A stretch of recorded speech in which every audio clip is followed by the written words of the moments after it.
Hi, I'm Kelly. Let's talk about these retro-inspired looking cars.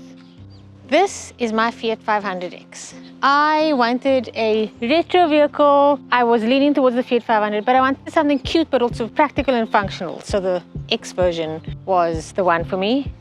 This is by no means a comparative test because let's be honest, this one is old. Not old, but older. This is the previous gen Fiat 500X and that is mine. So I thought I was well equipped to talk about that one because let's be honest, same WhatsApp group. So from the front, I'm going to say the face reminds me of the pigs in Angry Birds. This makes you know it's a Mini. But other than that, the grille is quite distinctly Mini. Yeah, the car is not Mini. The car is massive.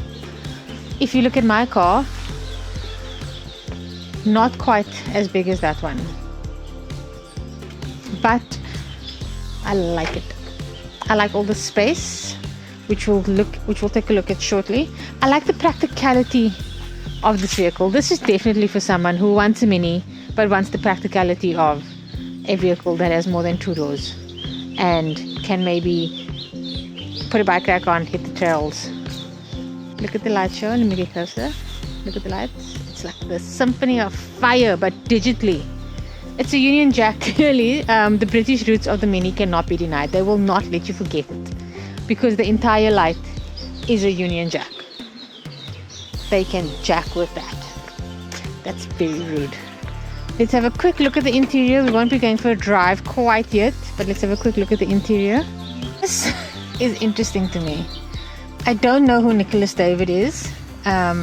Maybe he's some British guy and you have to name your Mini after a British guy. I don't know. But this whole screen is quite interesting to me. Let's go experiences. You can select different experiences which will change the vehicle setup slightly and also the way this whole screen looks. Let's go to core loading. At least someone's core is loading. Can't speak for mine. Let's open it. Oh, need an E slip. Let's put that there. Put my phone in there. Put the house keys in there. Let's close it. I do like this. I do worry that this might look like a handbag from the outside. And you know, in our country, someone might want to steal it. I love the feeling of this material. And scratch it. If you put your cat in here, your cat would like to scratch it. It's like a scratching post. I like that a lot. Yeah, from the passenger side, the car feels very roomy. Let's look at the back. There's no one at the back, but it's quite roomy and spacious back there. It feels very spacious. It certainly feels a lot more spacious than my Fiat 500X. And even the one that we had, I want to say earlier this year or sometime last year on test, it feels bigger than that. So let's hop on over to the driver's seat.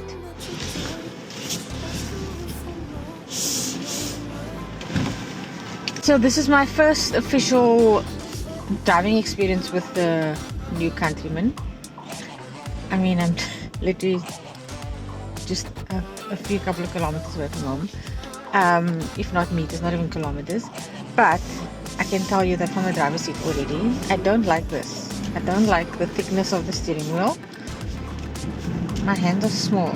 Like this is where you're meant to hold. I don't like that my fingers can't touch. This is nice though. This material thing here. Something that I'm not fond of on many modern cars is that everything, all the menus, everything, all the controls, should I say, are electronically accessible only.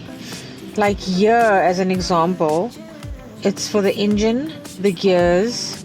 This is the park brake, experiences, and I think that's the volume. Everything else, this is for the demister. Everything else you have to go into a menu, if I can find it. And so you go there. Oh wait, there's the aircon controls as an example. And if you want to go into, I'm looking for, apparently Living the Vida Loca is currently playing on my Bluetooth. And if I'm honest with you, I don't even know how to get to the main one. So you go home. What if I go there? There we go. So everything else is accessible here. There's no knobs for accessing the aircon or anything. I also cannot get Android Auto to work. So I'm on a mission today.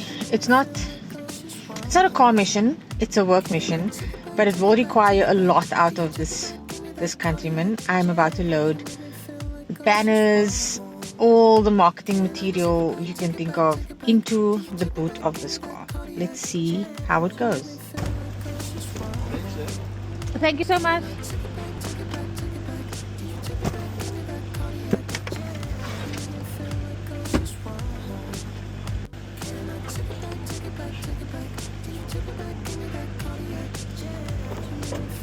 Okay, driving experience of the Mini thus far.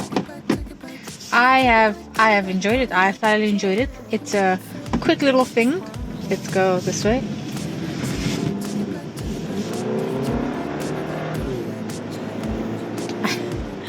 I have enjoyed it.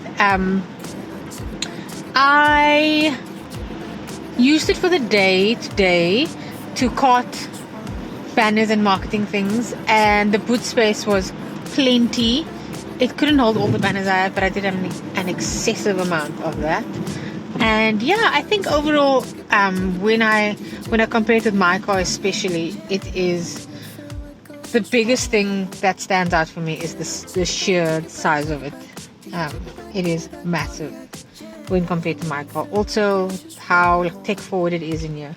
So everything, as I mentioned, is on this home screen. You have to go into the menu to actually get to everything. So here's the aircon, even is here. So you do, wait, there we go. I've got it. Yeah, so I personally don't like everything being electronic, but I can see how it fits into the world that we are in. I'm literally recording this on a set of Meta sunglasses, Ray-Ban Metas, so I can't exactly complain about being tech forward. I like the personal assistant, she's kind of cute. Let's test her out. Hey Minnie! What's the weather like in Cape Town today? Today, it is partly cloudy with temperatures between 18 and 27 degrees Celsius in Cape Town, Western Cape. Currently, it is 26 degrees Celsius. As a driving experience, this Mini is not what you'd call a quick vehicle. But I don't think it's meant to be quick. It competes with the likes of the BMW X1, its own cousin, the Audi A1, Mercedes-Benz GLA that is in front of us right now. So that's the kind of driving experience you're hoping for.